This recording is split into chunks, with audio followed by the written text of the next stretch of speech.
Hauling finally was finished. We figured we had enough grub to last us 2 months, and if the weather permitted, we planned to get in enough for a third month, which would have taken us close to the 1st of April if worse came to worse.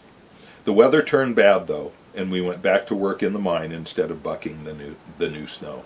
So we never got around to adding to our food supplies. Getting into the mine tunnel proved to be another sizable job. The tunnel had not been worked for many years, so the rails and the mine cars were not in the best of shape.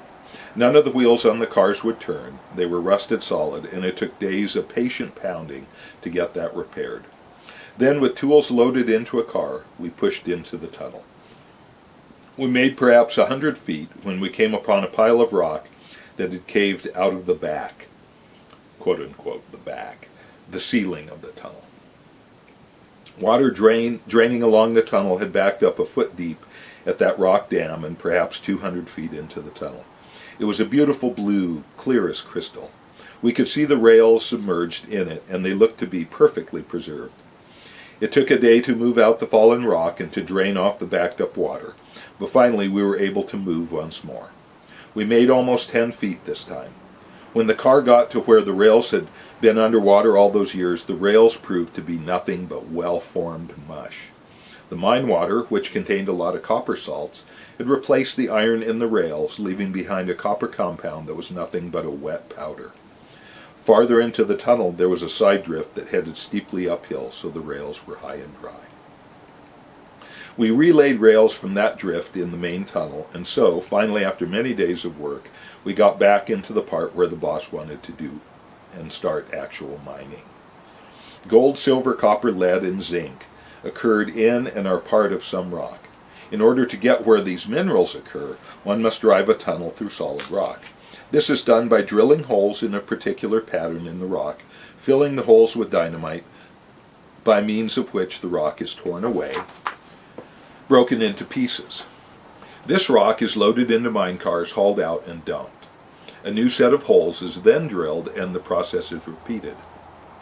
Each set of holes drilled by hand advances the tunnel perhaps 2 feet. Eventually, one hits ore, which is rock rich enough in desirable minerals to be mined at a profit, and tunneling then goes on in this ore. This is oversimplified, but may give an inkling of how this is done. Today, in mines everywhere, machinery is used, which makes this whole process relatively simple and fast. A machine drills the holes, another machine cleans up the muck, and still another machine hauls a train of cars away for disposal. Our methods were much more primitive. First, holes had to be drilled using a 4-pound hammer propelled by elbow grease. It sounds simple enough. Well, we beginners moved into this thinking much the same, and we learned in the first 15 minutes that we had a man-sized job on our hands.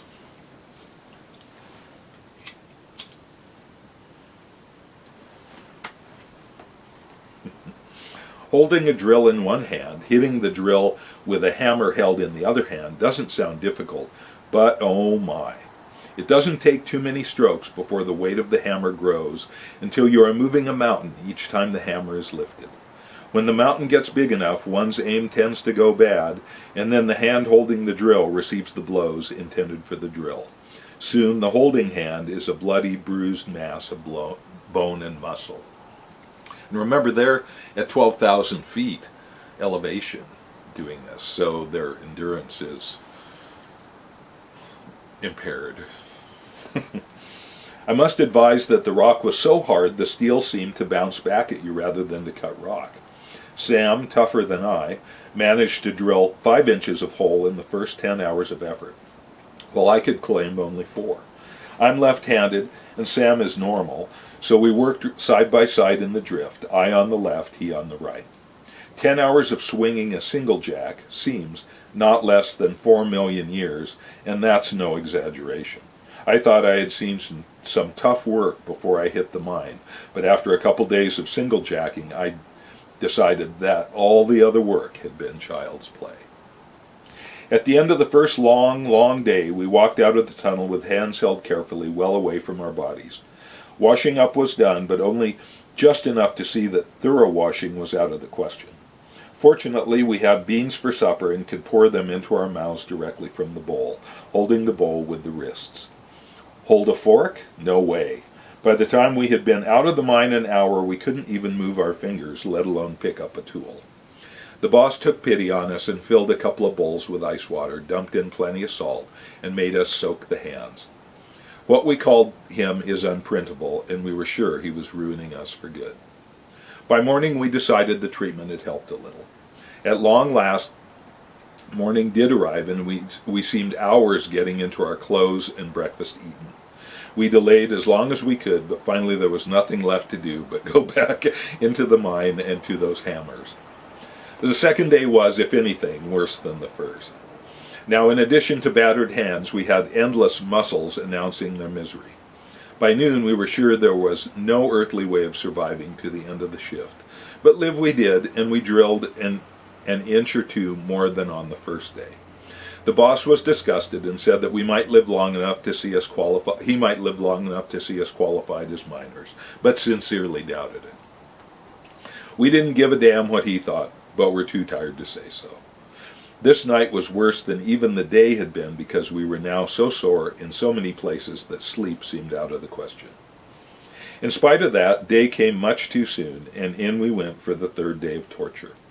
This day, too, was endless, but not too horrible, and a couple more days found us finally glad we were alive and looking forward to the time when we would complete the first round of holes and get them shot. It seemed we would never get all those holes drilled, but finally it was done. The holes were loaded with dynamite, fuses carefully cut to length so the holes would shoot in the right order. The fuses lit. We scurried down the tunnel far enough to put a couple of bends between us and the face where the explosions would happen. We stood and counted the blast to make sure that if there should be a miss, we would know about it when we went back in. Otherwise, one of us might hit the undetonated cap with a pick or shovel and have a quick ride to Kingdom Come. The count was right, though, and we walked out of the mine feeling we were beginning to accomplish at least a little.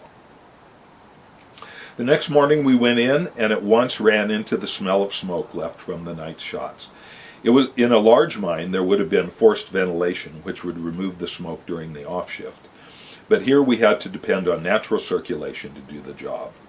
At some time in the past, a shaft had been driven to the surface from well back in the mine to allow mine air to move up and out of the mine.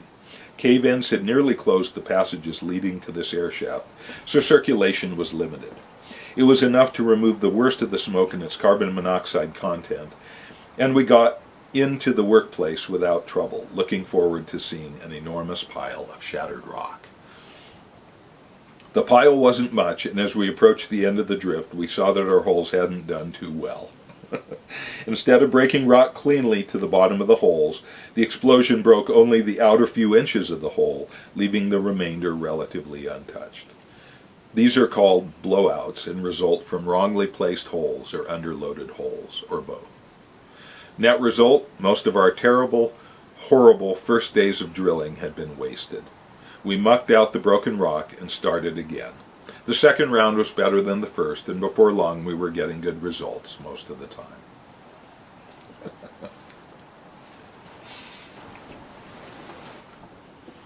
Sensing some progress made, the boss decided it was high time to do something about the decreasing supply of grub.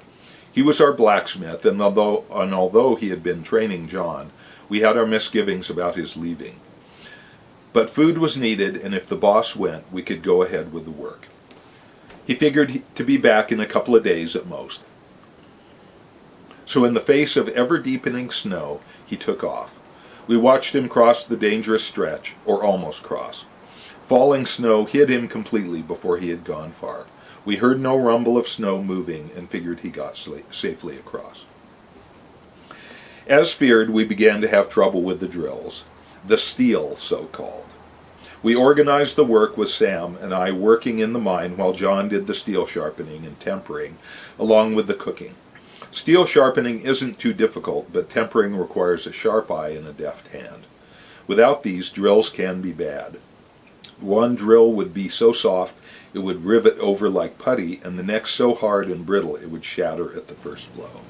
The main trouble with John was that he knew everything. You know, one of those. We tried to tell him what was wrong with the steel, but he could never admit that his steel could ever be anything less than perfect. The fault had to be ours. We just didn't know how to handle good steel.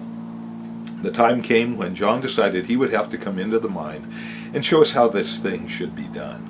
In he came and stood around watching us work. This proved to be the rare day when the steel was just right, and soon John began to crow. Sam listened as long as he could, trying to think of some way to get John out of there short of killing him outright. Sam found the way, so simple it was perfect.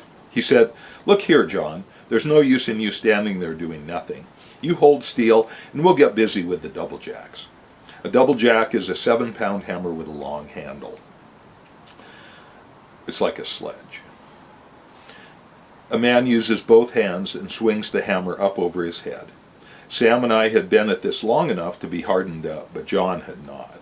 We poured it on, and although all he had to do was turn the steel after each strike, that was more than enough.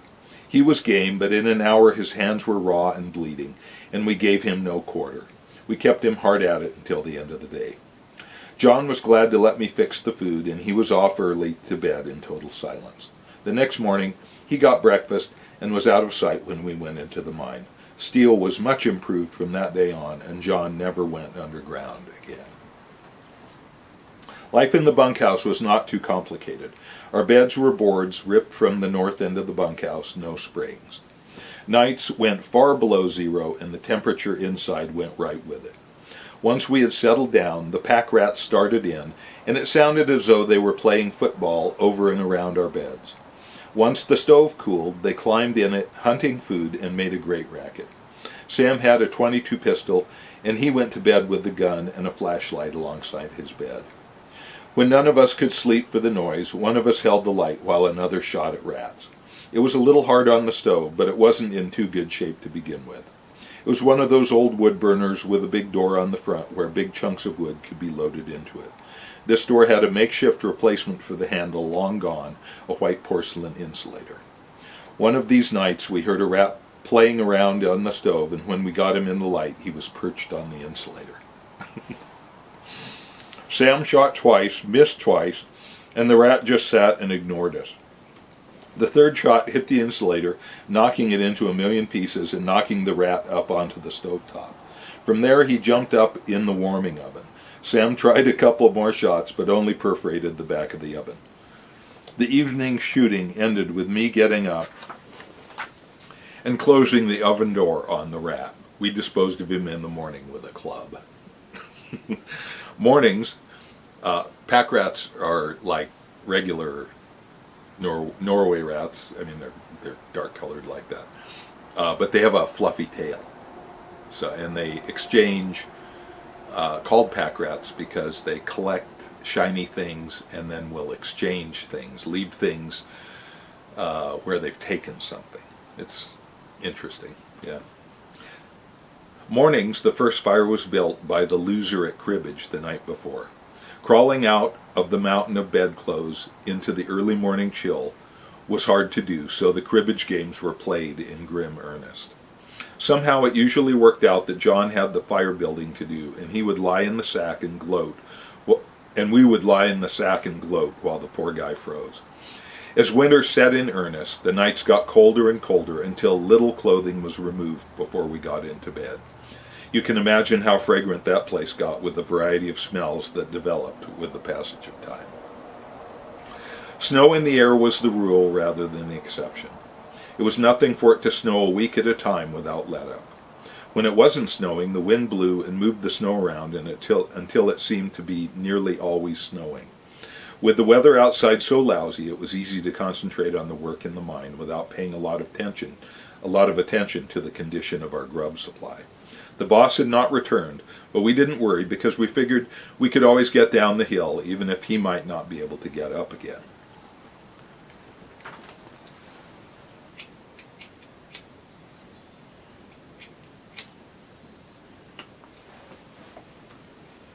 We had learned from the boss that Cunningham Gulch was avalanche prone, though during the dead of winter the big slides seldom ran. Smaller slides, usually resulting from cornices at cliff top, built up by the wind until they couldn't support their own weight, were common this time of year.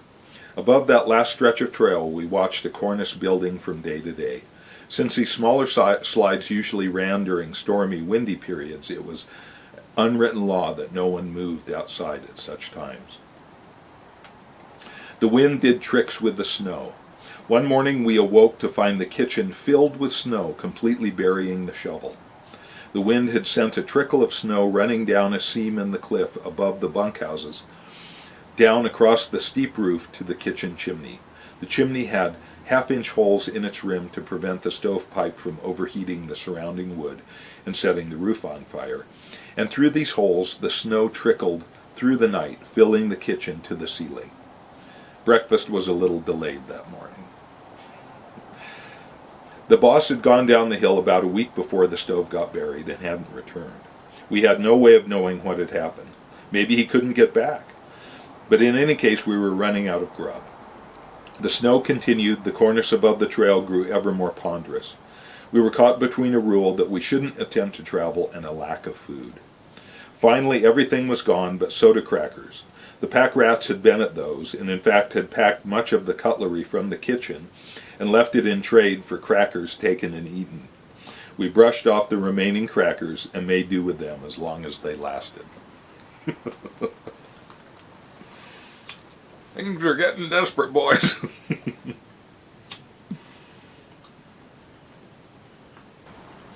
We finally decided we should try to make it out. We spent a day and most of a night building coffin-shaped boxes and lining them with pieces of 10-inch ventilating pipe taken from inside the mine and flattened out. Our belongings went into the boxes, hoping the lining would keep the rats and moisture out until we returned in the spring. Bundled to the ears with everything warm we owned, we set out in the teeth of a blinding snow being tossed wildly around by the wind. We figured that if we could get safely past that cornice, we would have easy going the rest of the way. When snow is deep and new snow forms new layers on top of the old, the snow settles. Not steadily, quietly, but suddenly in abrupt jerks. It will suddenly drop a few inches underfoot with a loud whoof. When this happens, it isn't a small area of snow, but usually an area large enough that when it happens, it feels as though the bottom has dropped out from under the feet. On a steep slope, where this kind of settlement can trigger sliding snow, it is a very frightening feeling and sound. By tacit consent, we didn't bother to separate on the trail. Somehow none of us had any desire to be separated from the others. We weren't 20 yards onto the trail when the first bit settled under us, and we all froze, wondering what would happen next. Nothing happened, and we moved on. Sam was in the lead, I next, John bringing up the rear. As we moved under the overhanging cornice, a slab settled under me and began to move down the slope. I thought, uh-oh, here we go. I looked up to see Sam turning away from me and thought, poor Sam, he doesn't want to watch me go over the edge. The motion was slow but inexorable. I was waist deep in snow, and there was no question of being able to move off of the shifting slab. Nothing to do but pray, I thought. When I was perhaps 15 feet below the trail, moving slowly and slowly gaining speed, my feet caught on a rocky rib sticking up into the snow. There was no time to do anything. It all just happened. Instead of sweeping me off my precarious perch, the slab split in two and passed around me. The mass of moving snow went over the edge below me with a roar. With a sigh of relief, I looked up to see if that cornice was still hanging there, and Sam hollered, "Let's get the hell out of here!" I scrambled to get back up the trail. We all scrambled to get out from under the cornice. When we were almost in the clear, it let go and dropped onto the slope, taking everything with it. We kept going, trying to hurry and look over our shoulders at the same time. There was no way this was going to miss us. No way. This was so clear, so certain, that we just stopped and faced the monster bearing down on us. It was quickly all over with. As the enormous mass went over the edge, we found ourselves standing on a little island around which the slide had veered, leaving us white and shaking, having had a very close look at the old man with the sigh. "Well," John offered, "at least it won't be as bad from here on down." We moved on down the trail, floundering in very deep powder snow. A foot placed off the trail now left us down over our heads in snow, and fighting up out of that took enormous amounts of energy. We had only 3/4 of a mile to go, but it went terribly slowly, steadily draining our energy. We sweated as though it was 90 degrees instead of 15 below zero. I traded with Sam to break trail and to discover how nearly impossible it was to move. Soon we all tired. John was first to sit down and just quit. We fought him onto his feet, made him keep moving. Time and again he went down, and each time it was harder to get him back on his feet. When it seemed he could go no further, Palmer's house came in sight. Certain we could get that far, we all sat down in the snow, deep, deep snow, and rested. At Palmer's we got a fire going, and as the place warmed, we shed clothing. Sam said, "Do you realize that mile took us 4.5 hours?" It didn't seem possible, but he was right. We dug into the food cache, ate pork and beans with great relish, and dropped gratefully into bed without a thought for fleas, thankful only for having been allowed to get this far.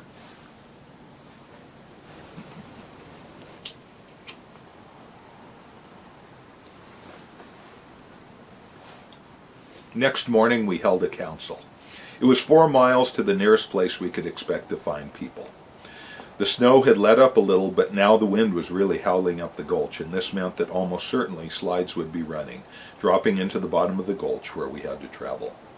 It was a risk we had to take.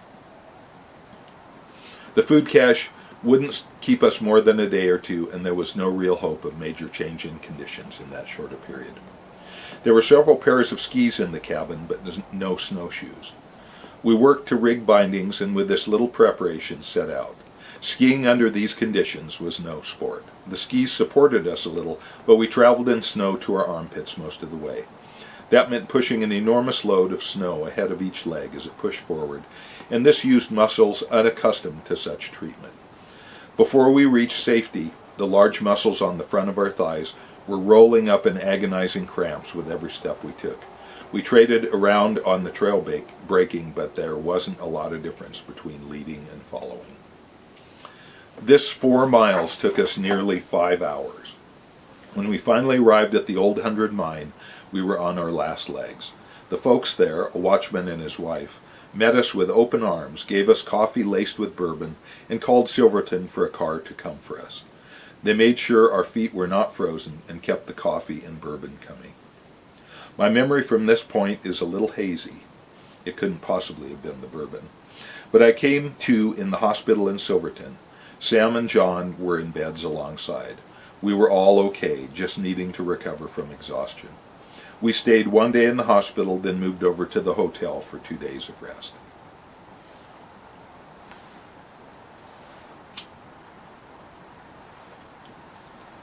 Here's a side note.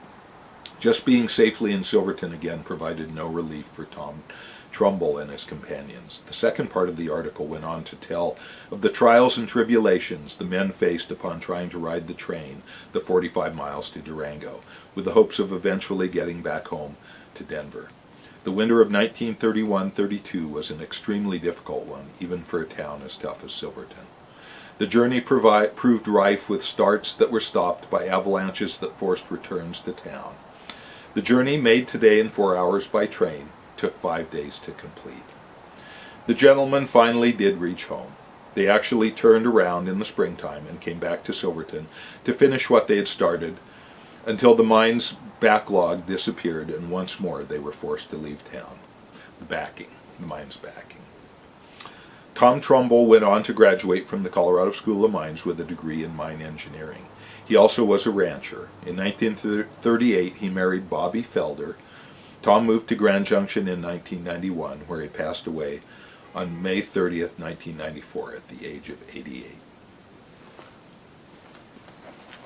Here's a picture of him.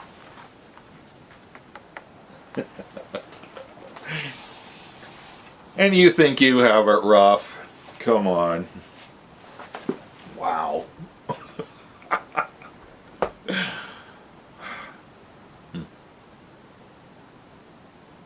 Makes you appreciate what you've got.